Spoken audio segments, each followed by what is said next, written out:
السلام عليكم ورحمة الله تعالى وبركاته. مرحبا بكم في قناة عالم زينب وحياة. اليوم إن شاء الله مع فيديو جديد ووصفة جديدة. جيتكم بفطيرة المقلاة اللي دايرة ضجة هاد الأيام، فطيرة المقلاة بالتفاح. والآن موسم التفاح. هاد الفطيرة كتجي لذيذة بزاف، كتجي خفيفة للصباح، فطور الصباح. نمر الطريقة والمقادير على بركة الله. أول حاجة كنوجدوا المقلاة اللي غادي نخدموا فيها، يلا غنطيبوا فيها. كندهنوها بالزبده، كتكون غير لاصقه، خصنا ندهنوها بالزبده جيدا. بسم الله.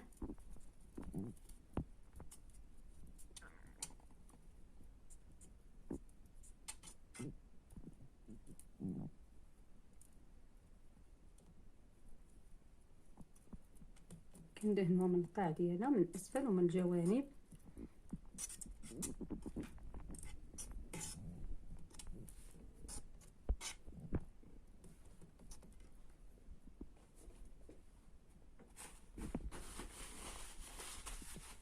يستحسن اذا كان عندكم الورق تستعملوه باش كتجيكم سهله، يعني من كنبغيو نقلبوها كطيب كتجينا ساهله.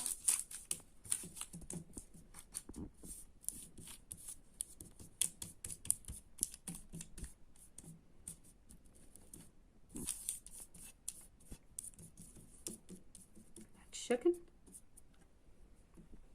الان غنمروا التفاح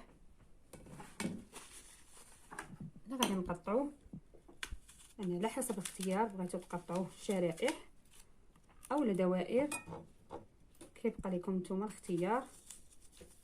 كنزولوا ليه القلب ديالو،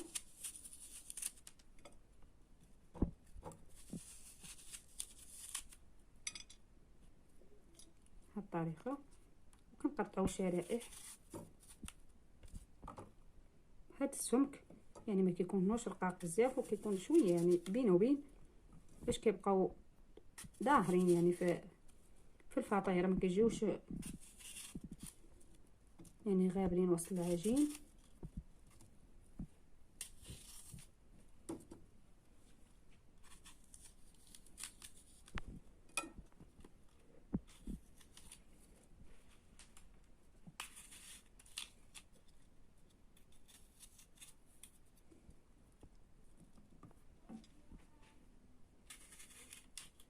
نستمر بنفس الطريقه حتى نكمل التفاح ونرجع معكم.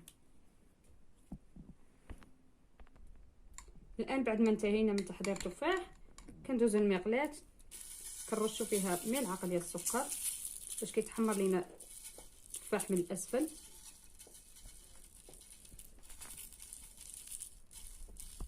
كناخذ ملعقه ونصف.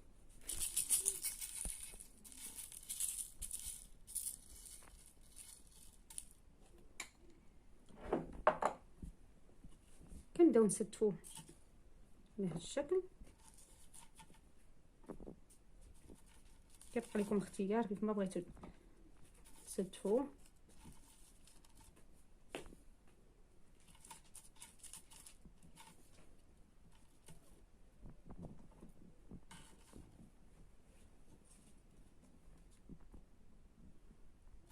كنستمر بهذه الطريقه حتى كنسالي.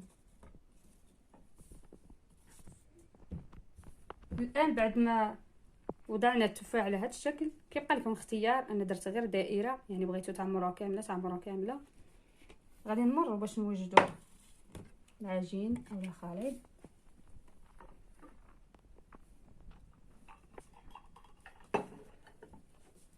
غادي نخدم معكم في نفس الوقت غنعطيكم مقادير.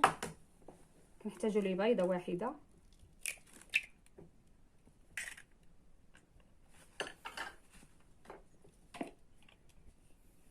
قرصه ملح باش كنعادلوا الضوء،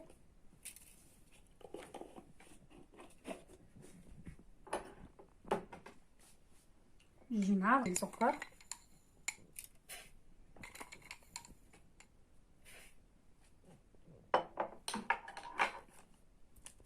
ساشي فانيليا،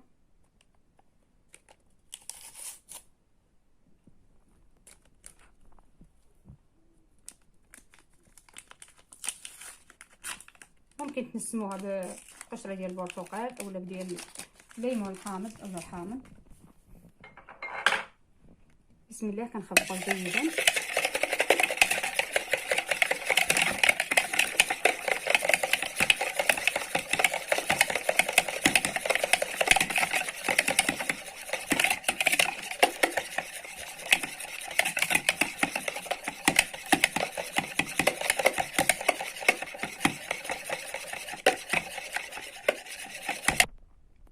بعد ما خفقت البيض غادي نضيف 2 معالق ديال الزيت، زيت نباتيه، 2 معالق كافيين.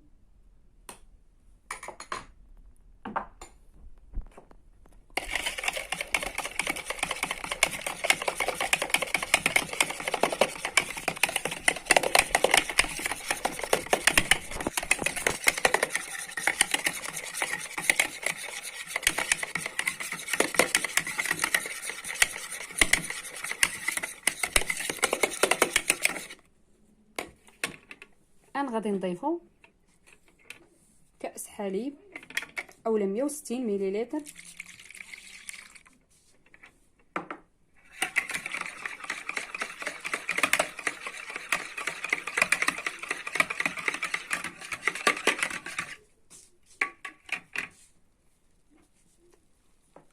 كنبدا نضيف الدقيق كأس،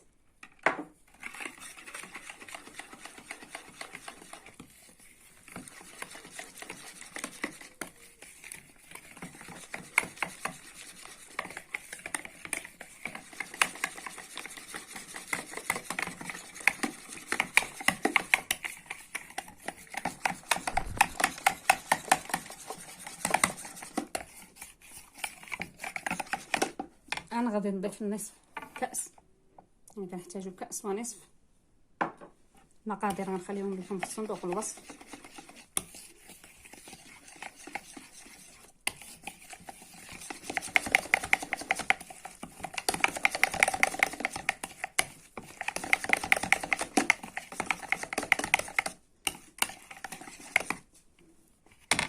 غادي نضيف خماره اولا 8 غرام. انا غادي نضيف خماره اولا 8 غرام.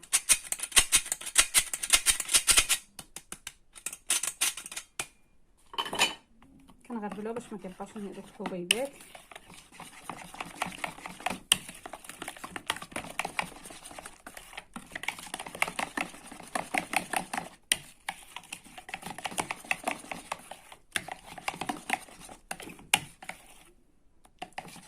كنحصلوا على خليط على هذا الشكل الكتافه ديالو. استعملنا فيه غير كأس ونصف من الدقيق، ودائما كتبقى على حسب النوعيه ديال الدقيق.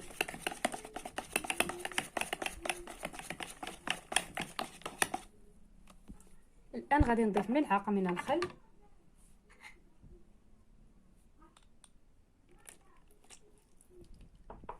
الخل كيخليها تجي خفيفه وهشيشه في نفس الوقت، يعني هذا هو الدور ديال الخل. كنخليه هو الاخير حتى كنسالي، يعني المقادير كامله عاد كنضيفوه، ما كنضيفوش من الاول. المعلومه بالنسبه للبنات المبتدئات. كتشوفوا دابا تفاعل الخل مع الخميره، يعني خليط عامل على هذا الشكل. الان كنجيبوا المقلاة اللي وجدنا وغادي نصبوا فيها الخليط ديالنا. كنغطيو التفاح هو الاول على هذا الشكل.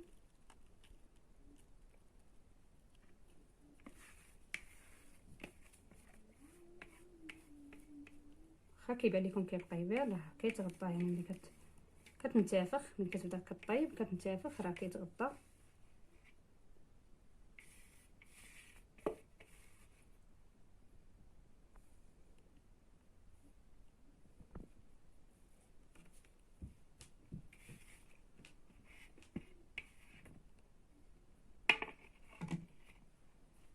كنمروا باش نطيبوها.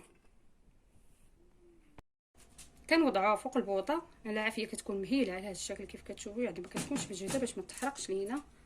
وكنغطيوها بغطايه، يعني كانت عندكم غطايه بحال فيها الثقب خاصكم ضروري تسدوه صافي. وتنغلقوا عليها كنخليوها يعني حتى كنشموا الريحه ديالها، عاد كنحيدوا عليها الغطايه وكنقلبوها.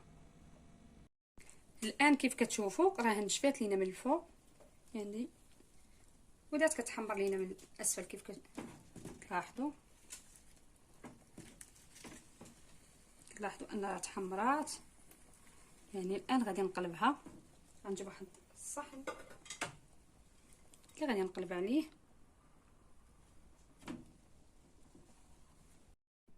فطيرة التفاح في المقلاة بعد ما طابت زيناها بقليل من العسل مع اللوز مهرمش هرمشناه وحبيبات الشوكولا يعني على هذا الشكل. راها كتجي لذيذه وكتجي رائعه وما كتاخذش منا وقت. اهم حاجه ان البوطه تكون مهيله باش ما كتحرقش ليكم. ومني كطيب يعني مع الجهه السفلى كنقلبوها على الجهه العليا حتى هي باش تحمر لينا من الاسفل. ودائما العافيه كتكون مهيله وكنغطيوها، وراه كتجي على هذا الشكل كيف كتشوفوا، كتجي رائعه واقتصاديه وسهله يعني في التحضير، ما كتاخذش منا وقت. قطع لكم طريف باش تشوفوها. بسم الله.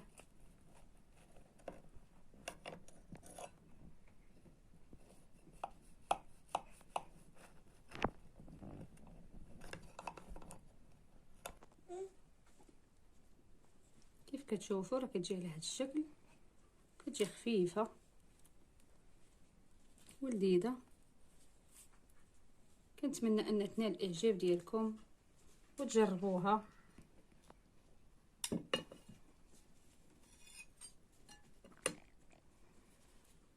انا فعلا كتستحق التجربه، خصوصا الان موسم ديال التفاح. كنحاولوا نغيروا من الطريقه ديال الاكل ديالو، يعني ما كنبقاوش نتناولوا غير كفاكهه، يعني كندخلوا في الطورطات ديالنا. وشكرا على المشاهده، واي تساؤل خلوه لي في التعاليق. وما تنسوش تعملوا لي لايك للفيديو، ولاول مره كيزور القناه كنقول لكم تابوناو وفعلوا الجرس باش توصلوا بجديد القناه. والسلام عليكم والى اللقاء، الى الفيديو القادم بحول الله. دمتم في رعايه الله وحفظه.